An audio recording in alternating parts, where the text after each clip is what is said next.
YSRCP senior నేత బొత్స సత్యనారాయణ విజయనగరంలో మీడియాతో మాట్లాడుతున్నారు. లైవ్ చూద్దాం. కేసీఆర్తో YSRC party KCR party KCR గారు మద్దతు ఇస్తున్నారట. వారిని మేము గౌరవిస్తున్నామట. అది దానికి వ్యతిరేకంగా నిరసన తెలియజేయమంటుంది. అయ్యా చంద్రబాబు నాయుడు గారు ఈ రాష్ట్రాన్ని 5 సంవత్సరాలు పరిపాలించారు. విభజిత రాష్ట్రానికి ముఖ్యమంత్రిగా ఉన్నారు. విభజన చట్టంలో ఎన్నో అంశాలను పెట్టారు. అది సాధిస్తాను, ఇది సాధిస్తాను, అది పొడుస్తాను, ఇది పొడుస్తాను అని చెప్పిన ప్రగల్భాలు పలికారు. 4.5 సంవత్సరాలు వచ్చి మోడీ బాబు జోడీగా రాష్ట్రంలో పరిపాలిస్తూ ప్రత్యేకవాదన 5 సంవత్సరాలు కాదు 15 సంవత్సరాలు తీసుకొస్తారని చెప్పారు. ఇచ్చిన వాగ్దానాన్ని ఇచ్చిన మాటని ఒక్కటి కూడా నిలుపుకోలేక చావ చచ్చిన దద్దమ్మలాగా వచ్చి చేతులు ముడుచుకుని కూర్చుని తగుదమ్మా అని అంటూ ఇవాళ వచ్చి మరిచి నిరసన తెలియజేయం. ఎందుకు నిరసనలేండి? ఏమన్నారండి జగన్మోహన్ రెడ్డి గారు? ఏం చెప్పారండి? ప్రత్యేకవాద రాష్ట్రానికి వచ్చి మేము మద్దతు తెలుపుతామంటే వద్దొద్దు బాబు మాకు మద్దతు తెలపొద్దని చెప్పమంటారా? అయితే మీరు మాకు వచ్చి అంటరాని వాళ్ళని చెప్పమంటారా? మరి అటువంటిప్పుడు ఎందుకు నువ్వు వచ్చి హరికృష్ణ చనిపోయినప్పుడు శవాన్ని హరికృష్ణ శవాన్ని పక్కన పెట్టుకుని మాతో జత కల్పమని చెప్పావు?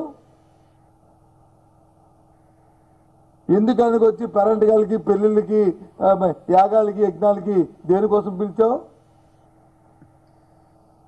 నీ మంత్రులు వచ్చి ఆయన సిగరెట్ కాల్చుంటే లైటర్లు ఎందుకు అందించారు? ఇవన్నీ మర్చిపోయారా తెలుగు ప్రజలు అనుకుంటున్నావా? ఇవాళ చెప్తున్నాం, ఇంతకుముందు చెప్పారు మా నాయకుడు, మళ్ళీ చెప్తున్నాం, ఈ రాష్ట్ర ప్రయోజనాలే ముఖ్యం. ఈ రాష్ట్రంలో 5 కోట్ల మంది ఆంధ్రుల తాలూకా శ్రేయస్సే మాకు ప్రథమం. ప్రత్యేక హోదా కోసం సమర్థిస్తూ అది తెలంగాణ రాష్ట్రమే కాదు, ఏ రాష్ట్రం భారతదేశంలో ఏ రాష్ట్రం మద్దతు ఇచ్చినా అన్ని రాష్ట్రాల దగ్గరికి వెళ్ళి మద్దతును కోరుతాం. అది కావాలి, అది సాధించాలి. నీకు అక్కర్లేదు ప్రత్యేక హోదా, నీకు అవసరం లేదు ప్రత్యేక హోదా, మాకు కావాలి. వైఎస్ఆర్సీ పార్టీకి కావాలి. ఈ రాష్ట్రానికి అవసరం అది. ఆ అవసరం కోసం ఏదైనా మేము చేస్తాం. ఏ పార్టీతోనైనా సరే ముందుకెళ్తాం. ఏ పార్టీ రాష్ట్రానికి ప్రత్యేక హోదా ఇస్తుందో ఆ పార్టీతో మేము ముందుకెళ్తాం ఎన్నికైన తర్వాత. ఇదే విషయాన్ని ఎన్నోసార్లు చెప్పారు జగన్మోహన్ రెడ్డి గారు. మళ్ళీ చెప్తున్నాం, నీ జిమ్ముకులు నీ కుయక్తులు నువ్వు ఆపిద్దరు ఆపండి. నువ్వును నీ కొడుకును నల్ల చొక్కాలు వేసుకుంటే అది పోరాటం చేసినట్టు. నువ్వు వచ్చి ఎవరితో జతకడితే వాళ్ళు వచ్చి పవిత్రులు. ఇంకెవరితో ఎవరైనా మాట్లాడితే వారు వచ్చి అపవిత్రులు, వారు అంటరాని వారు, వారు వ్యభిచారాలు చేస్తున్నట్టుగా. ఏం మాట్లాయ్యా? ఏం పోతున్నావు? ఏమనుకుంటున్నావు ఉద్దేశంలో? అని నువ్వు ఆడింది ఆట, పాడింది పాటగా మాట్లాడిన ప్రతి మాటని నీకు ఒత్తాసు పలుకుతున్న నీ మాధ్యమాలు ఉన్నాయి, ప్రసాద మాధ్యమాలు ఉన్నాయని చెప్పి నువ్వు వచ్చి వేస్తున్నావా? ఇంకా తెలుగు ప్రజలు అమాయకులు అనుకుంటున్నావా? ఇప్పటికే తెలంగాణలో నీ పార్టీ పుట్టగతులు లేకుండా పోయింది. ఈ ఎన్నికల్లో కనీసం పోటీ చేయడానికి కూడా సాధించట్లేదు. ఇంకా రేపు 11వ తారీఖు తర్వాత ఆంధ్ర రాష్ట్రం కూడా కనుమరుగైపోద్ది. తెలుగు రాష్ట్రాల్లో ఈ తెలుగుదేశం పార్టీ తుడిచిపెట్టిపోవడం ఖాయం. అంత ఆగ్రహంతో ఉన్నారు ప్రజలు. నీ మోసాన్ని వచ్చి చూస్తున్నారు, నీ వేషాలు చూస్తున్నారు. చూస్తున్నాం రోజును. ఈయనకి ఇంకొక ఆయన తయారయ్యాడు పక్కనే.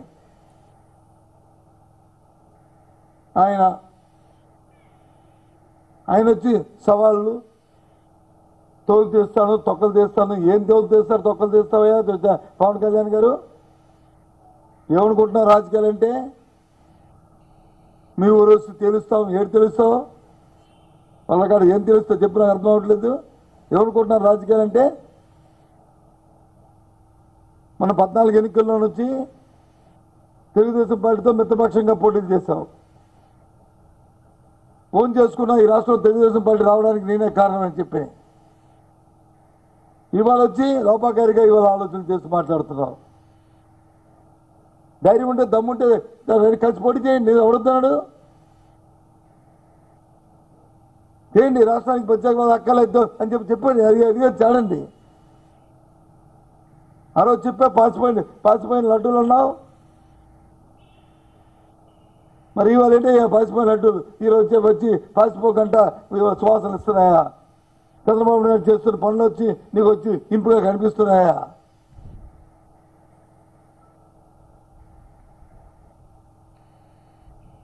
ఇష్టారాజ్యంగా మాట్లాడుతున్నారు. ఏం మాట్లాడుతున్నారో తెలియకంటే రోజు ఇవాళ ఏం మాట్లాడినా ప్రజలు వచ్చి నీకు వచ్చి ఒత్తాస పలుకుతారు. మీకు అమాయకులు 2 రోజులు వచ్చి పేపర్లోను 2 రోజులు టీవీలోను కనిపిస్తుంటే ఆ టీవీలు పేపర్లు వచ్చి నేను వచ్చి నిజం చెప్పాను కానీ ప్రజలు అమ్మేస్తారు అనుకుంటున్నారా? నో. పెట్టిన పువ్వులు చాలు. మేము మొదటి నుంచి ఒకటే చెప్పుకొస్తున్నాం. ఏ రోజు కూడా వైఎస్ఆర్సీపీ పార్టీ తరఫు స్టాండ్ కానీ మా నాయకుడు జగన్మోహన్ రెడ్డి గారి తాలూకు మాటల్లో కానీ ఏ ఒక్కరోజు కూడా తేడా లేదు, తారతమ్యం లేదు.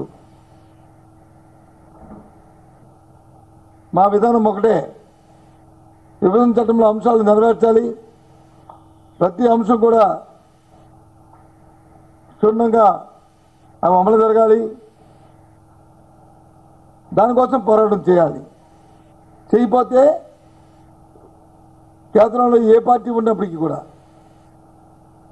ఇవాళ అధికారంలో భారతీయ జనతా పార్టీ రాష్ట్ర ప్రజలను మోసం చేసింది. రాష్ట్రాన్ని పూర్తిగా నష్టపెట్టింది. మొదటి నుంచి చెప్పుకొస్తున్నాం. మేము మళ్ళీ చెప్తున్నాం. రాష్ట్రాన్ని మోసం చేసిన, రాష్ట్ర ప్రజలను, ఆంధ్ర రాష్ట్ర ప్రజలను మోసం చేసిన ఏ రాజకీయ పార్టీ కూడా దేశంలోనూ కానీ రాష్ట్రం కానీ మనుగడ సాగించలేదు. వారు మట్టి కొట్టుకు పోవాల్సిందే. ఎన్నాళ్ళండి మీ ఆటలు? ఏం మాటలు మాట్లాడుతున్నారు?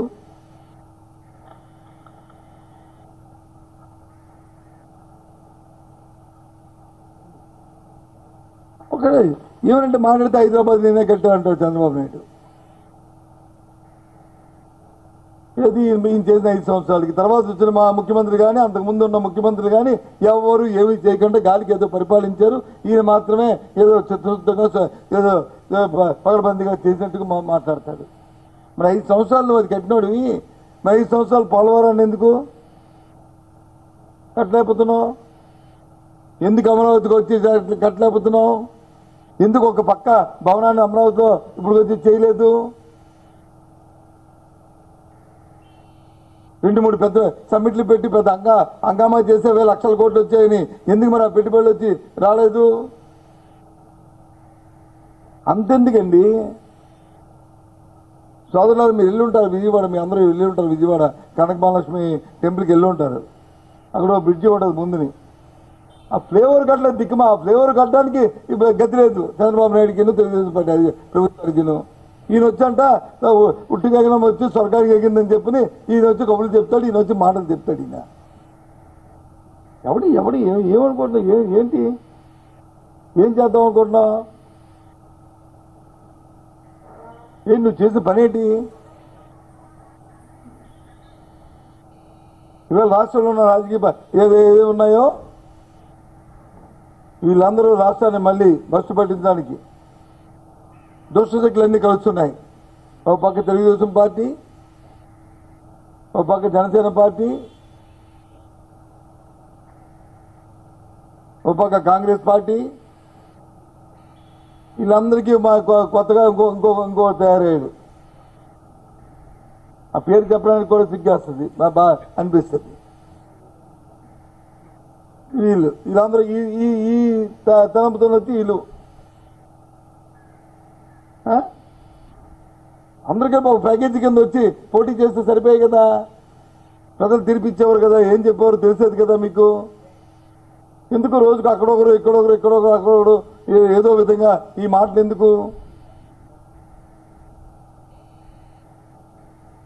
ఎందుకు ఈ కార్యక్రమాలు? ఇందాక ప్రస్తావ చూశాను, ఇప్పుడే ప్రస్తావ చూశాను నేను. కేంద్రంలో పీయూష్ గోయల్ మా మంత్రి, కేంద్ర మంత్రి, ఆయన లెటర్ రిలీజ్ చేశాడు. స్వదస్తూరితో ఎవరిది? చంద్రబాబు నాయుడు గారి దస్తూరితో జూలై నెలలో ఆయన 2016లో ఓ లెటర్ రాశారు, 17లో ఓ లెటర్ రాశాడు. ఏమని? మీరు ప్యాకేజీని మీరు ప్రకటించారు, చాలా సంతోషం, ఇది అద్భుతమైన ప్రక్రియ, నా మాట మీద మీరు చేసినందుకు కృతజ్ఞత తెలుపుతున్నాను. మనం రాస్తాం కదా, ఇది మహారాజశ్రీ అని రాసి మీకు మా చర్మంతో చెప్పులు కుట్టిస్తాం, ఏంటి మీకు జీవితాంతం మేము మర్చిపోలేము అని ఉంటాయి కదా మన భాషలో. ఆ భాషల్లో వచ్చి వాళ్ళు లెటర్ రాశాడు ఆయన కేంద్రానికి. ప్యాకేజీ ఇస్తే అసెంబ్లీలో తీర్మానం కూడా చేశాడు. ఇవాళ అతను ప్రకటించాడు. ఎక్కడ పెట్టుకుంటాను నీ తల? చంద్రబాబు నాయుడు గారు చెప్పండి, మీ తల ఎక్కడ పెట్టుకుంటారు? ఇవాళ రాష్ట్రానికి మీరు మోసం చేయలేదా? మీరు అన్యాయం చేయలేదా? మేము చెప్తున్నా అప్పటి నుంచి కూడా. ప్యాకేజీ ఎందుకంటే ఎక్కడుందండి రాష్ట్రంలో? ఏది ప్రత్యేక హోదా ఇచ్చిన రాష్ట్రాలు ఎక్కడ బాగుపడ్డాయండి? ఇచ్చిన రాష్ట్రం ఒక్కటి రాయితీలు ఇస్తున్న రాష్ట్రం పేరు చెప్పండి అని అదమాయించేవాడు. ప్రెస్ కాన్ఫరెన్స్ గంటలో బుర్ర తీసి ప్రజల్ని మేము తీసి పాడు చేసేసి ఆయన పిచ్చి పెట్టిన వాళ్ళు ప్రజలు పిచ్చెక్కించే పరిస్థితి తీసుకొచ్చేవాడు చూసిన వాళ్ళకి. ఇప్పుడు ఈరోజు వచ్చి నల్ల చొక్కాలు వేసుకుంటే ఏదో సెకండ్ వరల్డ్ వాడు, థర్డ్ వరల్డ్ వాడు యుద్ధాలు చేస్తున్నట్లు ఆయన వచ్చి ఫీల్ అవుతున్నాడు.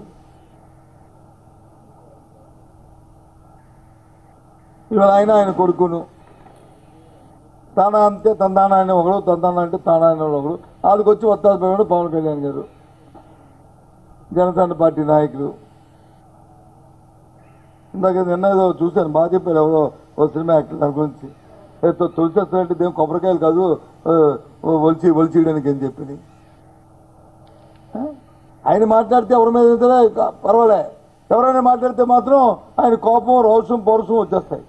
అవసరం వాళ్ళకి కూడా అదే పౌరుషాలు అదే రోషాలు వస్తాయండి. మాట్లాడినప్పుడు జాగ్రత్తగా మాట్లాడుకోవాలి, భాష మీద పట్టు ఉండాలి, వ్యవహారం మీద అదుపు వ్యవహారంగా తెలిసి ఉండాలి. దానివల్ల ప్రధానికానికి ఒక మంచి కలగాలి. ఇప్పుడు మనకు తెలిసిపోయింది చంద్రబాబు నాయుడు గారు తన వ్యవహార శైలి ఇక ఓడిపోతున్న విషయం ప్రజలు వచ్చి అతను తిరస్కరించిన విషయం అది ఆయనకి తెలిసిపోయింది, ఆమె తెలిసిపోయింది. అందుకే ఇవాళ మళ్ళీ జాతీయ నాయకులు తీసుకొస్తున్నారు. ఈయన మాటకి ఇంక విలువ లేదని విషయం తెలిసిపోయింది. అందుకు జాతీయ నాయకులు వచ్చి ఈయనకి వంట చూసా ఏదో సామెత చెప్పినాడు, ఏదో పులి వస్తుందంటే నా చుట్టూ పడుకుని పోరా అని చెప్పినట్టు. ఓడిపోదా మీ అందరూ వచ్చి పడుకుంటే నేను పోతాను, నాతో పాటు మీరు పోదురు, ఇవి వచ్చిన వాళ్ళందరూ కూడా అని ఈ రకంగా తయారైంది ఇప్పుడు ఆయన తాలూ వ్యవహారం. ఇవాళ ఫరూక్ అబ్దుల్లా గారిని ఇవాళ తీసుకొచ్చారు. ఇవాళ అనుకుంటాం బహుశా ఇవాళనే. దేనికి? ముస్లిం మనోభావాలని ఆయన వచ్చి దగ్గరికి నువ్వేం ఉద్ధరిస్తే కదా. 400 సంవత్సరాలు భారతీయ జనతా పార్టీతో మద్దతు పార్టీతో నువ్వు జతకట్టి చిరిమి చేసి వాళ్ళ మనోభావాలు దెబ్బతిన్నట్లు చేసి ఆఖరిగా ఎన్నికలు వస్తున్నాయని చెప్పని ఇవాళ వచ్చి నువ్వు కొత్త మ్యాచ్ వేస్తే వాళ్ళు మర్చిపోతారు అనుకున్నావా? అసలు వచ్చిన అధికారంలో వచ్చిన 2 సార్లు కూడా ఆ పార్టీతో జతకట్టే వచ్చావా లేదా మర్చిపోయావా? 3 సార్లు నువ్వు ఎక్కచ్చిగా ఎప్పుడే వచ్చావా? బాగా రాష్ట్రంలో ఉన్న ముస్లిం సోదరులు మర్చిపోతారనుకున్నావా చంద్రబాబు నాయుడు? ఏంటి నువ్వు ఇవాళ మరొకసారి ఇలాంటి జిమ్మిక్కులు మాని 5 సంవత్సరాలు నువ్వు రాష్ట్రంలో పరిపాలించావు. ఈ 5 సంవత్సరాలు రాష్ట్రంలో నువ్వేం చేసావో, ఏం మేలు చేసావో, ఎవరికి ఏతాలుగా ఎంత అభివృద్ధి చేసావో, ఏ రకంగా రాష్ట్రం అభివృద్ధి చెందిందో ఓ శాతపత్రం విగురుతాయి. దాని మీద ఓటు అడుగు, దాన్ని చూసి ఓటు మీద అడుగు, అభ్యంతరులే. 2009వ సంవత్సరంలో రాజశేఖర రెడ్డి గారు రెండోసారి ఎన్నికలకు వెళ్ళినప్పుడు ఆయనతో పాటు మేము మంత్రులుగా పనిచేస్తాం. ఎన్నికలు మేము అడిగాం, అప్పుడు రాజశేఖర గారు అడిగారు, నా పరిపాలన ఇది, నా పరిపాలనలో నేను ఇచ్చిన మాటలు ఇవి, నేను నెరవేర్చినవి ఇవి, ఇంకా కాకుండా కొత్త కార్యక్రమాలు ఇగో ఆరోగ్యశ్రీ కానీ లేకపోతే మేము ఫీజు రియంబర్స్మెంట్ కానీ ఇలాంటి కార్యక్రమాలు పెట్టాను. దానివల్ల రాష్ట్రంలో ప్రజలకు మేలు జరిగింది. ఇంకా రాబోయే కాలంలో ఇంకా కొత్త కార్యక్రమాలు పెడుతున్నాను. నేను చెప్పాను, నేను ముఖ్యమంత్రి ఉన్నంతకాలం 1 పైసా కూడా విద్యుత్ ఛార్జీలు పెంచనని చెప్పాను. ఆ రకంగా చేశాను. నేను అధికారం ఉన్నంత కాలం పెంచను అని చెప్పుకొచ్చారు. ప్రజలు చూశారు, హర్షించారు, ఓటేశారు. మనం ఎందుకు చెప్పలేకపోతున్నాం? ఎంతెందుకండి? నేను ఒకసారి ఇంతపు పోటీ చేస్తున్నాను. ఇవాళ నేను ఊర్లోకి వెళ్తున్నప్పుడు నా ప్రసంగంలో చెప్తున్నాను, నాకు 5 సంవత్సరాలు మీరు ఓటేశారు. నేను 4 నుంచి 14 వరకు మంత్రిగా ఉన్నాను. ఈ 10 సంవత్సరాల కాలంలో ఇగో ఈ నియోజకవర్గంలో ఈ ఏబిసిడి 1 2 3 4 5 6 7 8 10 ఇగో ఇవి చేశాను, ఈ గ్రామంలో ఇవి చేశాను, ఈ జిల్లాలో ఇవి చేశాను. మీరు నమ్మితే నాకు ఓటు ఇవ్వండి, ఇంకా రాబోయే కాలం చేస్తాను. లేదా 5 సంవత్సరాలు నాకంటే ముందున్న వాళ్ళు 5 సంవత్సరాలు ఎమ్మెల్యేలు చేశారు, ఎమ్మెల్యే మంత్రి అయ్యారు, ఎంపీలు చేసి ఎంపీలు కేంద్ర మంత్రి అయ్యారు. ఇంతకంటే భిన్నగా చేసినా లేదు, కనీసం దాని దగ్గరలో చేసినా వాళ్ళకి ఓటు వేయండి అని అడుగు అని చెప్తున్నావు. ధైర్యంగా చెప్తున్నావు. నువ్వెందుకు చెప్పుకోలేకపోతున్నావు? అంటే నువ్వు చేసింది ఏం లేదు కాబట్టి. రోజు చూస్తున్నాం ఎంతసేపు కేసీఆర్తో కొమ్మక్కు ఏంటే కొమ్మక్కు? ఎవరికే కొమ్మక్కు? నువ్వు ఓటు నోటు కేసులో నువ్వు అక్కడ దొరికిపోయిన దొంగవే.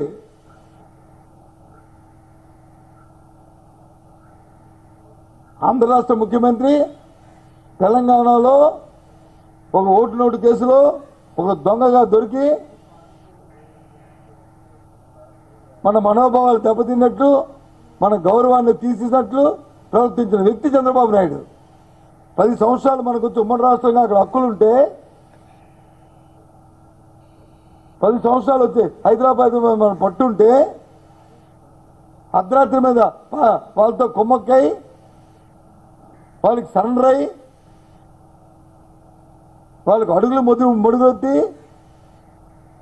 నువ్వు పారిపోయి ఇక్కడికి వచ్చి మళ్ళీ వాళ్ళు మాకు చెప్తావా? ఒక్క విషయాన్ని చెప్పండి, రాష్ట్ర ప్రజల దయచేసి తెలుసుకోండి. రాష్ట్ర రాజకీయాల్లో తెలుగుదేశం పార్టీ కొన్ని సందర్భాల్లో టీఆర్ఎస్ కౌంటర్గా ఒప్పుకొని ఎన్నికల ప్రచారం చేసింది, ఎన్నికల్లో పోటీ చేశారు. ఈ పార్టీ వైఎస్ఆర్సీ పార్టీ పెట్టి ఇప్పుడు 2 సాధారణ ఎన్నికల్లో పోటీ ఒక ఎన్నికలు అయిపోయినాయి, ఒక ఎన్నో ఎన్నికల్లో పోటీ చేస్తాం. మేము ఎక్కడైనా సరే టీఆర్ఎస్ పార్టీతో ఎక్కడైనా చేయకుండా ఎప్పుడైనా కప్పుకుందా ఈ వైఎస్ఆర్సీ పార్టీ? ఎక్కడైనా ఆ ప్రక్రియ జరిగిందా? ఒక డయాస్ నుంచి ఎక్కడైనా మాట్లాడామా? ఎక్కడ వెళ్ళామా?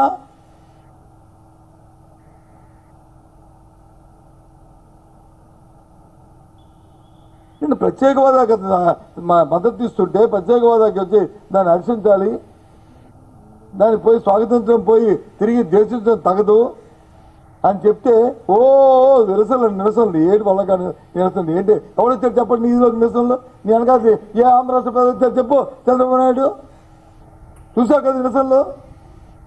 దాన్ని బట్టి నీ పార్టీకి నీ పార్టీ పట్ల ప్రజలకు వచ్చే ఎంత ఉందో తెలిసిపోయింది కదా. మన పక్కన ఉన్న తెలంగాణ కానీ మన పక్కన ఉన్న లేకపోతే తమిళనాడు కానీ మన పక్కన ఉన్న ఒరిస్సా కానీ మన పక్కన ఉన్న కర్ణాటక కానీ వాళ్ళతో సత్సంబంధాలు పెంచుకోవాలి, రాజకీయపరమైన ఒప్పందాలు చేసుకోవాలి, దానివల్ల ప్రజలకి లబ్ధి పొందాలి, దానివల్ల రాష్ట్రాన్ని మేలు జరగాలి. అది రాజకీయం అంటే, అది రాజనీతి అంటే, అది విజ్ఞత అంటే. అది పోయి నీ వ్యక్తిగత స్వార్థం కోసం 5 కోట్ల మంది ప్రజల్ని తాకట్టు పెడతావా? 5 కోట్ల మంది తాలూకా ప్రజల తాలూకా మా ఆస్తులు ప్రాణాలన్నింటినీ కూడా పణంగా పెడతావా? తిరిగి పైపెచ్చు విద్వేషాలు రెచ్చగొట్టడానికి ఆస్తుల మీద కొట్టేస్తున్నారు, ఇల్లు తిట్టేస్తున్నారని ఇష్టారాజ్యంగా మాట్లాడుతూ రెచ్చగొట్టిన విద్వేషాలు సృష్టించడం నీకు జనసేన పార్టీకి తగునా? శాంతి భద్రత చూడవలసిన బాధ్యత ఉన్న మీరు ఈ రకమైన మాట్లాడటం ఈ సాంప్రదాయమా? చెప్పండి.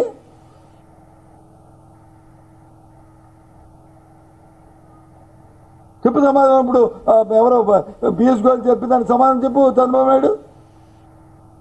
ఎందుకు రాయవలసి వచ్చింది? మహారాజేశ్వరి ఆ లెటర్ ఎందుకు రాయవలసి వచ్చింది? ఆ చెప్పులతో చర్మ కుట్టితో ఎందుకు వచ్చింది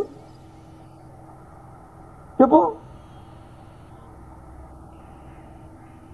మళ్ళీ పై పోరాటం చేస్తానని చెప్పి పెద్ద పోరాటాలు చేసిన యోధుల్లాగా వచ్చి పెద్ద పుట్టింగ్ లాగా మాట్లాడటం, ఈ జనాలను వచ్చి ఇబ్బంది పెట్టడం. దయచేసి రాష్ట్ర ప్రజలు వచ్చి అమాయకులు అనుకోకండి. మీ ద్వారా రాష్ట్ర ప్రజలందరినీ తెలియజేస్తున్నాం, కోరుతున్నాం, అర్థిస్తున్నాం. చంద్రబాబు నాయుడు మోసాల్లోనూ మాయిల్లోనూ పడద్దు దయచేసి. వైఎస్ఆర్సీ పార్టీ తరగతి విధానం లక్ష్యం ఒకటే, ఆ లక్ష్యం సంక్షేమ రాజ్యాన్ని తీసుకురావడం. ఆ లక్ష్యం రాజశేఖర రెడ్డి తాలూకా ఆశయాలకి అనుగుణంగా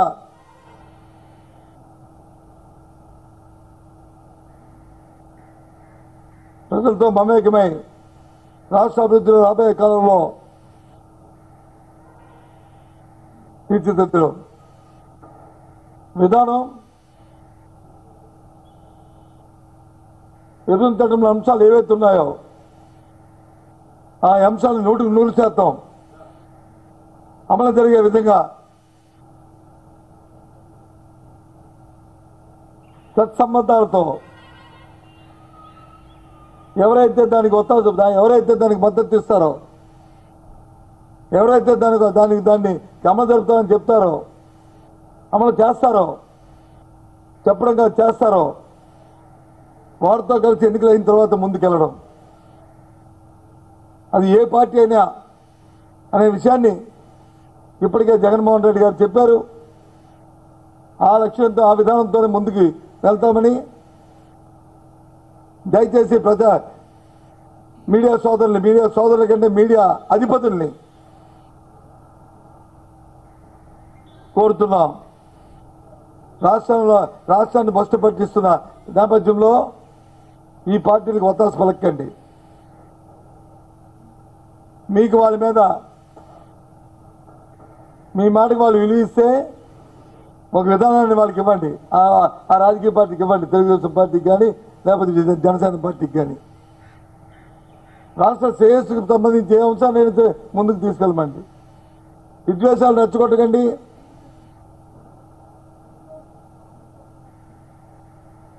రాష్ట్ర విభజన చట్టంలో అంశాలని నెరవేర్చే దిశగా ముందుకెళ్ళడానికి ప్రయత్నం చేయమని సలహా ఇవ్వండి. దానికి ఒత్తాసు పలకండి, మాకు అభ్యంతరులే. ప్రజలకు మాత్రం నష్టపెట్టకండి దయచేసి. ఒక రాజకీయ పార్టీగా మేము దాన్ని ఎదుర్కొంటాం, పర్వాలేదు, మాకు పర్వాలేదు. ఇప్పటికే ఎన్నో అవమానాలు జరిగినా సరే అన్నిటికీ కూడా సహిస్తున్నాం.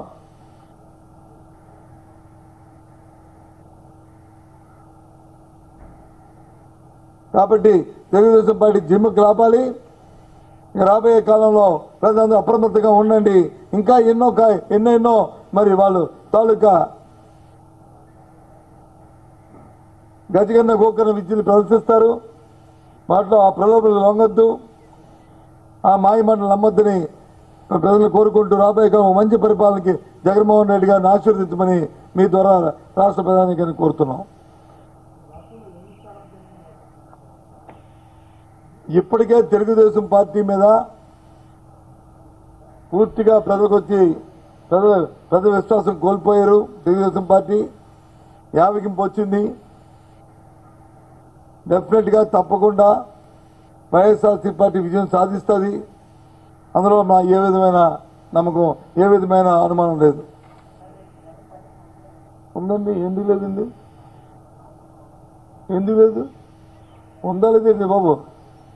ఇదేం ప్రశ్న ఇది? సార్ జగన్మోహన్ రెడ్డి పరిపాలన ఎన్ని గంటలు కానీ అడిగితే, రేపు మీటింగ్ ఎన్ని గంటలు కానీ అడిగితే చెప్తాం, కానీ ఉందా లేదని అడిగితే ఎలా చెప్తామండి? ఈ సందేహాలు పెడితే అది ఇదే వచ్చిన బాధ. ఆ ప్రజెంట్ ఏమనుకుంటారు? రేపు ఎన్ని గంటలకైనా అడిగితే అవునండి 10 గంటలకు కాదు, 12 గంటలు, 12 కాదు, 9 గంటలకు చెప్తాం, కానీ రేపు 10 గంటలకు సభ ఉంది పార్తీపురంలో.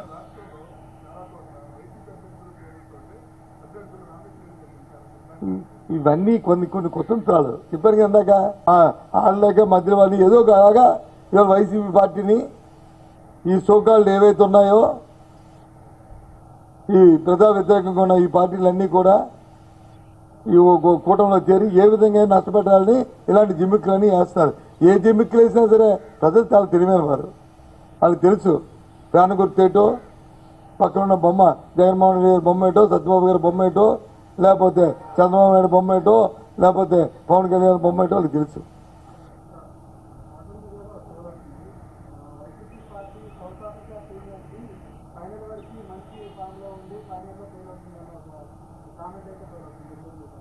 ఏంటి బాబు?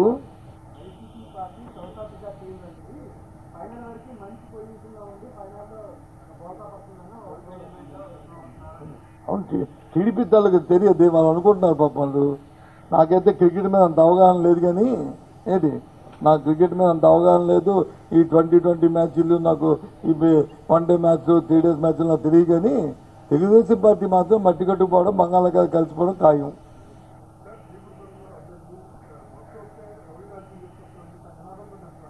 అవును, అదే చెప్తాను కదా. అక్కడికి ఎంత తెలుస్తా ఊర్లో అడిగితే ఏమనండి, అక్కడ రౌడీ రాజ్యం ఉందా, లేకపోతే రామరాజ్యం ఉందా, సంక్షేమ రాజ్యం ఉందా? ఇందాకే చెప్పాను, 10 సంవత్సరాలు నేను అక్కడ ఎమ్మెల్యేగా ఉన్నప్పుడు అక్కడ పరిస్థితులు ఎలాగుండేవి అని. రౌడీ రాజ్యం అని చెప్పిన ఎక్కడైనా చిప్పుల్లో ఏమైనా గొడవలు జరిగాయా, లేకపోతే కొట్లాటలు జరిగాయా? లేకపోతే ఇప్పుడు జరుగుతుంది కొట్లాట్లు, గొడవలు, పోలీస్ స్టేషన్లోకి వచ్చి పని, సర్పంచ్ గౌరవం లేకపోవడం, ఇవన్నీ.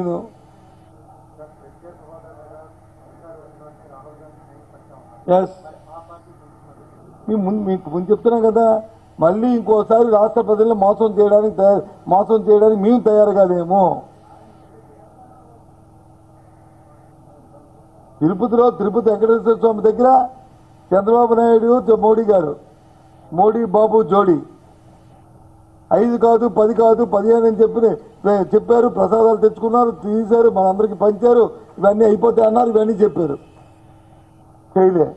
ఇద్దరు కలిపి మోసం చేశారు. మళ్ళీ ఇప్పుడు వచ్చి రాహుల్ గాంధీ గారిని మీరు అంటున్నారు. సంతోషం, మాకే అభ్యంతరలే. ఇస్తే రామారావుకి వచ్చి ఇగో ఇస్తున్నానని చెప్పి ఆయన సంతకం పెడితే అప్పుడు మేము దాని మద్దతు తెలుపుతాం. ముందు వచ్చి మళ్ళీ మోసం చేయడానికి మేము తయారుగా లేము. ఈ ప్రజలను వచ్చి పణంగా పెట్టి ప్రజల తాలూకా సెంటిమెంట్లు మేము పణంగా పెట్టడానికి మేము తయారుగా లేము. అందుకే మేము చెప్తున్నాం, 25 స్థానాలని వైసీపీ పార్టీకి ఇవ్వండి. ఎవరైతే అమరావతి వచ్చి సంతకం పెట్టి ప్రకటిస్తారో వాళ్ళకి మద్దతు ఇస్తాం. అది కాంగ్రెస్ అయినా, అది కాంగ్రెస్ అయినా, లేదు బీజేపీ అయినా, లేదు థర్డ్ ఫ్రంట్ అయినా, లేకపోతే ఇంకో ఫ్రంట్ అయినా, ఫోర్త్ ఫ్రంట్ అయినా, ఏదైనా మాకు అనవసరం అని చెప్తున్నా. అందుకు ఇంకా మాకు క్లారిటీ ఉంది. ఈ కన్ఫ్యూజన్ అంతా చంద్రబాబు నాయుడుకి ఉంది. ఎందుకు అతను పోయింది కాబట్టి ఏం చెప్పాలి ఏం చేయాలో తెలియక గంటకో మాట రోజుకో మాట అది చెప్తూ అతను కన్ఫ్యూజ్ అయిపోతూ ప్రజలు కన్ఫ్యూజ్ చేస్తూ మమ్మల్ని కన్ఫ్యూజ్లో దించి అతను లాబీలో దించడానికి ప్రయత్నం చేస్తున్నాడు. మాకు క్లారిటీ ఉంది, మేము వెరీ ఫర్మ్గా ఉన్నాం, మాకు కావేశాలు లేవు. ఎన్ని మమ్మల్ని అవమానించినా, ఎన్ని వ్యక్తిగత దోషాలు చేసినా, ఎన్ని మా తోలనాడినా మేము మాత్రం మా స్టాండర్డ్ మార్చుకునేది లేదు. ఇందులో ఇంకో మాట లేదు అని చెప్తున్నాం. అది పవన్ కళ్యాణ్కి ఏదో చెప్తున్నాం, చంద్రబాబు నాయుడుకి ఏదో చెప్తున్నాం, ఇంకో పార్టీకైనా అదే చెప్తున్నాం. మనం చూస్తున్నాం ఎంత ప్లేట్ మార్చేయండి తక్కువ జనసేన. అంత ఆశ్చర్యం వేసిందండి బాబు.